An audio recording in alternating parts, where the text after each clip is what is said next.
Mesdames, Messieurs, bonjour. Très heureux de vous retrouver ici en direct du Salon de l'Agriculture à la Porte de Versailles à Paris. Alors, quel engagement social pour les agriculteurs? C'est le thème de cette émission. Et pour en parler, j'ai le plaisir d'accueillir Corentin Lochon. Bonjour Corentin. Bonjour tout le monde. Vous êtes vice-président du service de remplacement Grand Est. À vos côtés, donc, se trouve Patrice Conroux. Bonjour. Bonjour à tous. Vous êtes directeur agriculture et viticulture, ou à la direction agriculture et viticulture de la Banque Populaire Alsace-Lorraine Champagne. J'ai pas fait d'erreur. Exact, c'est bien ça. Bon. Et juste à ma droite, donc Cyril Brousse. Bonjour Cyril. Bonjour à tous. Bon. Bonjour Jean-Paul. Vous êtes responsable du marché de l'agriculture et référent donc pour la Banque Populaire Val-de-France. C'est bien ça? Tout à fait. Alors, un pompier autour de la table, il faut en profiter. Justement, quel est l'engagement des pompiers et des agriculteurs, justement, auprès des pompiers? Peut-être rappeler aussi que je suis certes responsable du marché de l'agriculture à la Banque Populaire Val-de-France, mais également chef de centre en tant que sapeur-pompier volontaire dans le SDIS de la Vienne, un centre de secours au sud de Poitiers.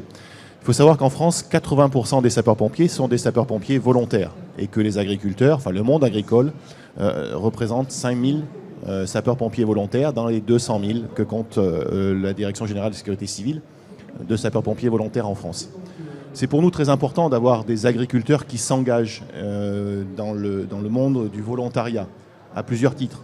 Déjà pour des agriculteurs qui, pour eux, peuvent y trouver un avantage d'intégration dans la société, de pouvoir partager, avoir des échanges interprofessionnels au sein des collègues qu'ils peuvent rencontrer au sein du centre de secours.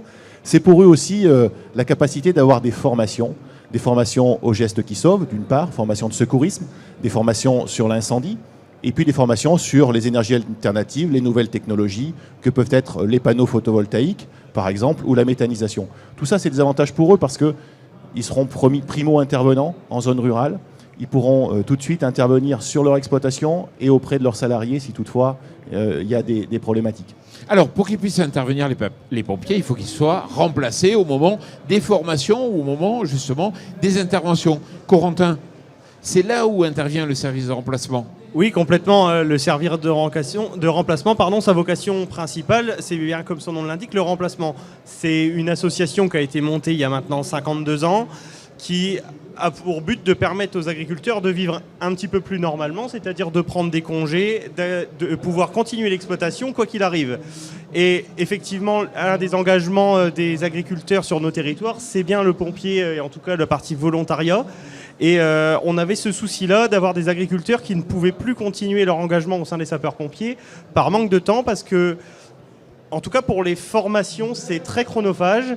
Et on avait des agriculteurs, notamment mon papa, d'où l'importance dans ce dossier et qui m'a pris à cœur, qui a été obligé d'arrêter ce volontariat parce qu'il ne pouvait pas aller en formation et parce qu'il était bloqué.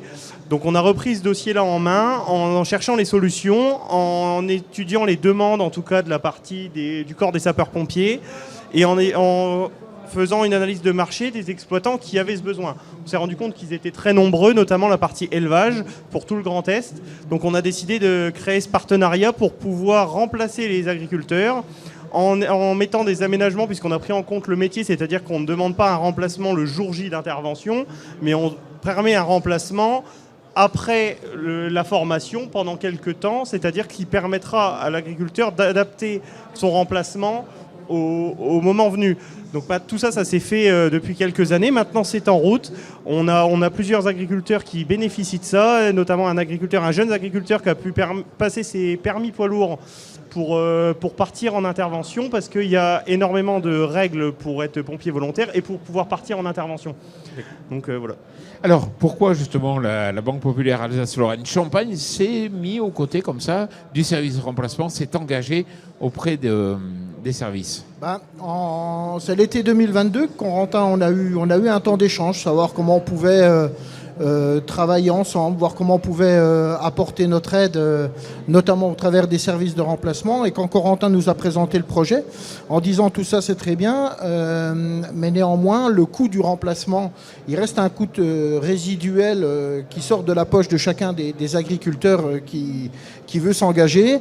Et Corentin nous a sollicité pour nous associer, au même titre que la Chambre d'agriculture de la Marne. On est un partenariat quadripartite.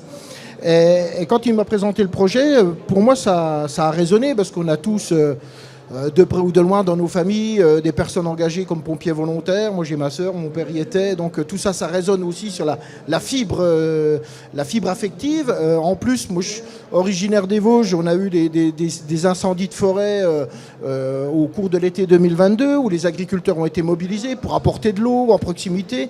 Donc vraiment des élans de solidarité. Et tout ça décliné, je me suis dit, enfin voilà, on va pas aller chercher plus loin. On est pile poil dans les valeurs de notre banque coopérative. On donne cet esprit sociétariat. Pour nous, ça nous parlait énormément. Alors au lieu de promouvoir le sociétariat au travers des mots, je trouve toujours que c'est toujours mieux de le décliner d'une façon opérationnelle et d'apporter des actes plutôt qu'aux mots.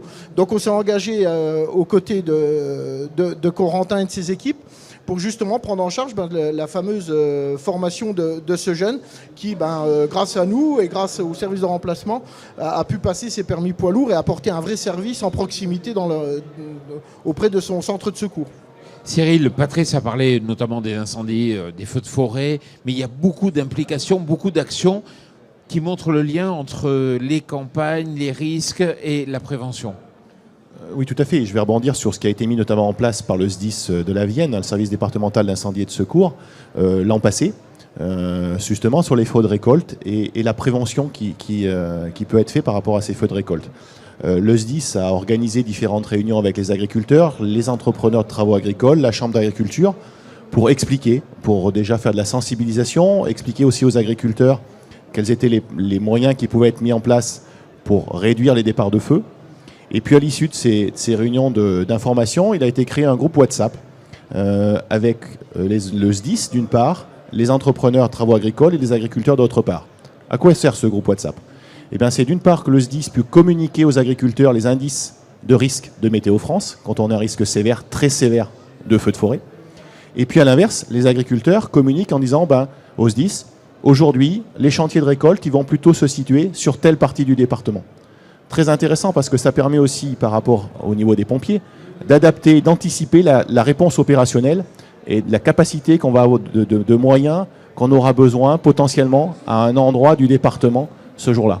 Donc un véritable échange.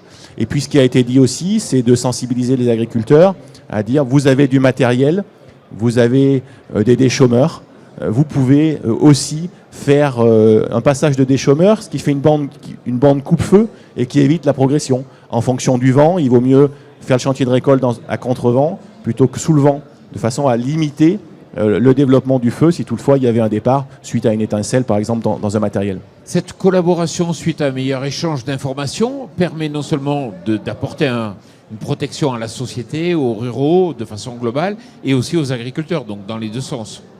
Oui, c'est un véritable échange gagnant-gagnant en fait. Et si je peux revenir tout à l'heure, on parlait de temps passé, et notamment aussi alors là on a vu le label employé, service de remplacement au niveau des exploitants, mais il y a aussi le label employeur qui a été mis en place par la Direction générale de la sécurité civile et la gestion de crise, qui permet aux employeurs de donner des jours, d'autoriser leurs collaborateurs à aller en formation d'une part, et puis après de partir en journée sur leur temps de travail, sur des missions opérationnelles.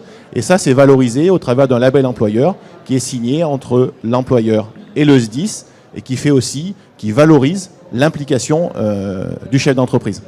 Corentin, c'est vrai que pour la formation, par exemple, s'il n'y a pas des services de remplacement pour remplacer l'agriculteur, il ne peut pas se former, le pompier. C'est exactement ça. Tous les agriculteurs qui ont de l'élevage sur l'exploitation sont coincés en termes de temps. Ils ne peuvent pas partir en journée complète. Et les formations SDIS sont pour l'instant sur des créneaux en journée, en semaine complète. Et dans ces cas-là, il faut vraiment une solution sur les exploitations. Alors la solution familiale, on l'a pour certains sur les exploitations, mais pas pour tout le monde. Au service de remplacement, on connaît ces problématiques-là, ça fait très longtemps qu'on les travaille. On met à disposition des exploitants qui le souhaitent de la main-d'œuvre qualifiée qui a toutes les formations pour pouvoir remplacer. Et notamment, je vais rebondir sur ce que le SDIS disait. La partie feu de récolte, la base, elle est partie là. Juste avant qu'on se voit avec Patrice, on avait un gros problème dans la Marne, c'est les feux de récolte en plaine champenoise qui se propageaient et où on avait une interdiction préfectorale de récolte en journée qui complexifiait tout et qui perturbait. Nous, on s'est dit, attendez, parce que nous, on connaît tous les acteurs de la filière, on a énormément de viticulteurs qui, pendant la récolte, sont disponibles. ils peuvent le mettre, on peut mettre tout ce monde-là en relation, sauf que ces viticulteurs-là, ils n'ont pas pu faire les formations nécessaires avant. Donc si on peut les remplacer pendant la taille de la vigne pour qu'ils aient les formations en temps et en heure, ils pourront intervenir pendant les feux de récolte.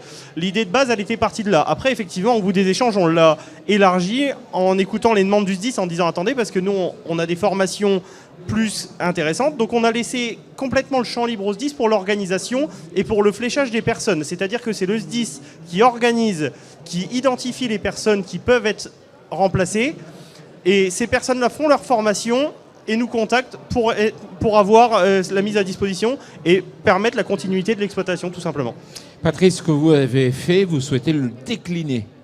Alors, la première déclinaison, donc c'était un peu en phase expérimentale avec le service de remplacement de la Marne, et ça on va s'inscrire dans la continuité. On a renouvelé d'ailleurs notre partenariat.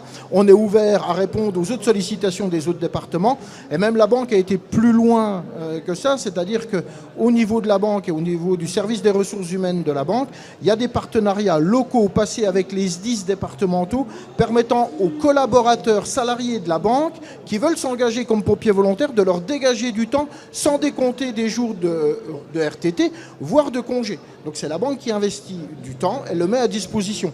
Donc pour montrer bien l'engagement sociétal de notre banque sur nos territoires et répondre à notre échelle aux problèmes de recrutement qui s'ouvrent au niveau des SDIS, parce que c'est quand même bien là le sujet. Cyril, vous êtes venu avec Pompi. Pompi, il est important. Pourquoi ? Ah oui, Pompi, c'est le petit nounours qui est à côté de moi. En fait, c'est un nounours qu'on a dans nos ambulances quand on prend en charge des jeunes enfants. Qu'on leur remet. Alors il a plusieurs fonctions ce Pompi. Il peut servir de doudou pour rassurer, et puis il peut aussi servir de... En fait, il fait un effet miroir. Quand l'enfant, des fois, il a du mal à exprimer où est-ce qu'il a mal, et ben on lui demande de montrer sur Pompi où est-ce qu'il a mal. Et c'est Pompi qui a mal. Et ça nous permet, nous, quand on fait un bilan, quand on prend en charge la victime, l'enfant, d'avoir une visualisation de où est-ce qu'il a pu... avoir des chocs ou des choses qu'il n'aurait pas forcément exprimées sans Pompi. Alors Pompi, c'est quoi le principe ? Je fais un peu de promo, j'en profite, je fais ma page de pub. Pompi, il est vendu 19 €. Et par la Fédération nationale des sapeurs-pompiers de France. Et quand vous achetez un Pompi, vous en gardez un. Et il y en a un deuxième qui est remis aux SDIS et qui va aller dans l'ambulance. Et qui va servir aux enfants, pour matérialiser le degré de douleur qu'ils peuvent avoir. Félicitations pour votre engagement, Cyril, et merci. D'être venu ici. Merci aussi à Corentin et puis à Patrice de participer à ce bel effort et d'avoir partagé ici votre expérience. Merci à vous et puis surtout merci à vous.